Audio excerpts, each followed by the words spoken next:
What's up, guys? I'm the Mad Chameleon, and today I got on the internet and I found some feminist quotes. I don't know why I had the impulse to do that, but I just wanted to read these to you guys because they're pretty funny. I'm gonna break them down, tell you who they're by, and actually there's a couple of these that I find intriguing and that I actually agree with, surprisingly. So let's get started.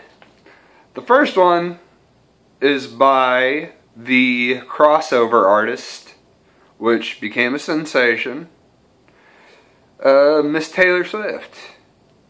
And this interview was given in Maxim. So if you're a feminist and you give an interview to Maxim magazine, you know, the magazine that has nice looking women in you know, bikinis and posed sexual and probably photoshopped as hell. You know that magazine? Yeah, this is the quote in it. You know, you might as well do a quote for Hustler while you're at it too. You know, it'd keep on pace. But she said, when asked about writing all her songs about failed relationships, she said this: "A man whining about his feelings from a vulnerable place is brave. A woman writing about her feelings from a vulnerable place is oversharing or whining. Misogyny is ingrained in people from the time they are born. So to me, feminism is probably the most important movement that you could embrace, because it's just basically another word for equality." Not anymore, it's not. Not anymore, it's not. The word has changed, the movement has changed, the ideology has changed into women perpetually being victims. That's what feminism is now. No matter what a woman has accomplished in their lives, no matter if they're at the height of their, you know, a high level entertainer like Taylor Swift, or Janet Yellen, the chairperson of the Federal Reserve, probably the most powerful person in the world, it's all misogyny. It's all misogyny, you know.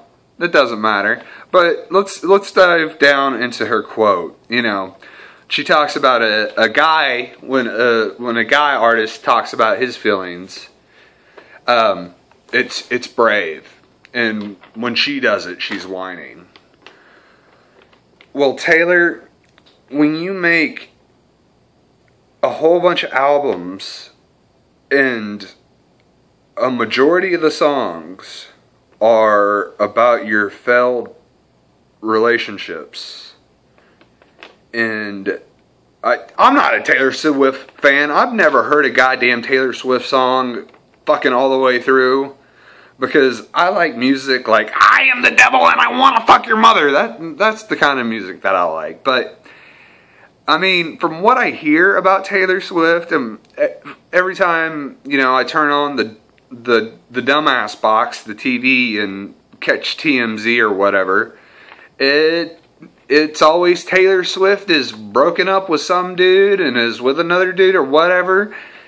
And Taylor, your love life is none of my business, and I care less. I care less without how many men you're seeing. Whatever you want to do is fine. But I gotta say something about Taylor Swift.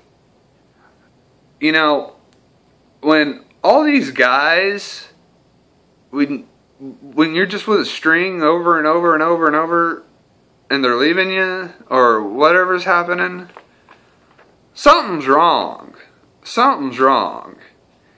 And I think we could use the analogy on this one. Again, I don't know Taylor Swift, and I'm going to be an asshole right here because I'm very good at it, but Taylor, you don't blame the fly for landing on the piece of shit. So, and usually when a guy artist, at least the guys that I like to talk about shit, talk about their emotions, it's usually anger, depression, or fucking something along those lines. It's not how they broke up with their girlfriends. Sometimes it is. Sometimes it is. But not fucking 7 times on an album. Or how many ever fucking times you do it. And you're pretty fucking good at it from what I hear. Oh God. Alright.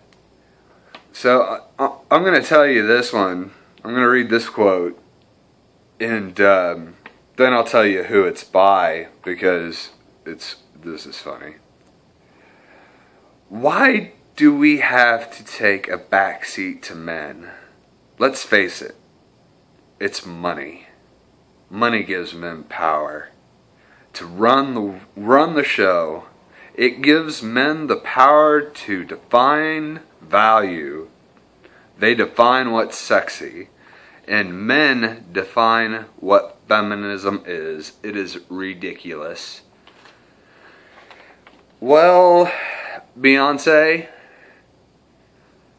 you know, I mean, turn any one of your music videos on with you dancing around skimpily. Which, again, I don't give a fuck if you do that.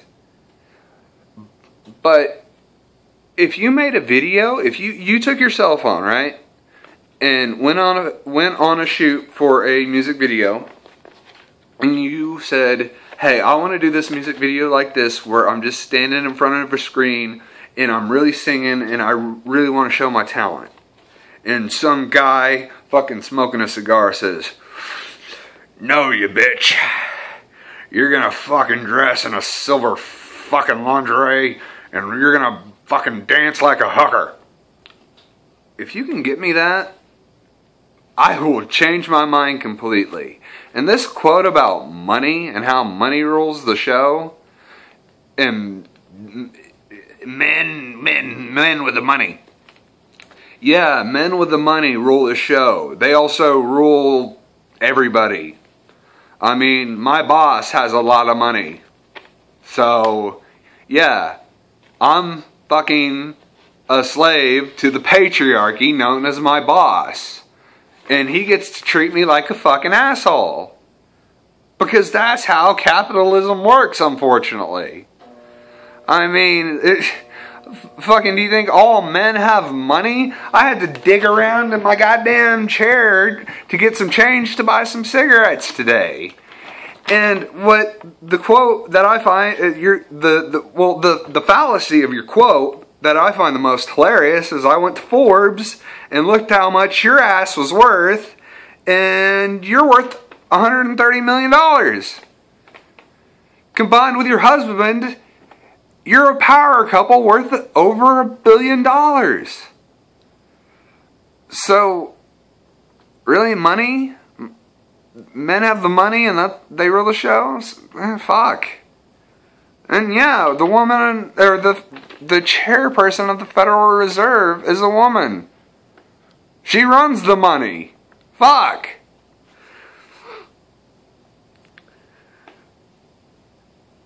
Oh. So, this one I kind of like. Lady Gaga was quoted, she said, "We see airbrushed perfect models, but you just have to look past it. We need to stop treating each other like that. Stop calling each other fat, stop with these unrealistic expectations for women. It's disappointing that the media keeps it alive and it fuels a fire." Now, she made this quote when a Glamour magazine named her Woman of the Year and put her on the cover. And she was pissed that they photoshopped her. She said, "That's not how I look. That's not me." So, you know, the idea of beauty, it is kind of disgusting to me that magazines and these tabloid ads, how they mess with the minds of women, and they really fucking do. I'm not gonna even fuck with that. Anybody that wants to bitch about that, that's fine. You know, I flipped through a few of them, and I just noticed a trend of, you know, they'll have, in 1 month, they'll have, "Oh, these women are so beautiful and so perfect." And the next month, they'll have the same fucking women, the same group that they put in the damn last magazine, and criticize the fuck out of them. Saying, oh, fucking so-and-so gained 10 pounds, it looks like. Or, so-and-so didn't lose that baby weight. Or, what a ugly dress so-and-so is looking. And the makeup and all this other shit. And you want to know who's oppressing and judging you women? You women! You women! Some feminists told me that this world would be a better place with no men if there's just all women. Well, your utopia would turn into a dystopia really quick because all you bitches hate each other. It's true. I mean, fucking, you're always talking about each other behind each other's backs, and then when fucking you come up, "Oh, hey girl, how are you? Hey, yeah, fucking, I fucking hate that bitch. She's such a fucking slut."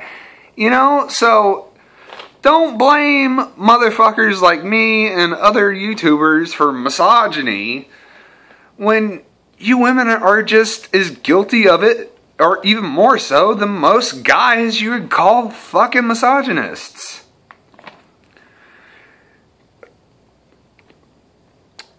And the last quote is the best one. It's truly the best one. And this is the one that needs to be remembered. When we were stopped from going to school at the time, I realized that education is the power for women. And that's why the terrorists are afraid of education. That was a quote by Malala, the Nobel Prize laureate. So if you want to know what true feminism is, you need to take advice from a girl that was shot in the head in Pakistan just for going to school. That is true patriarchy. So guys, I'm going to leave you with that one. I'm the Mad Chameleon. Rate, comment, and subscribe, and have a good night.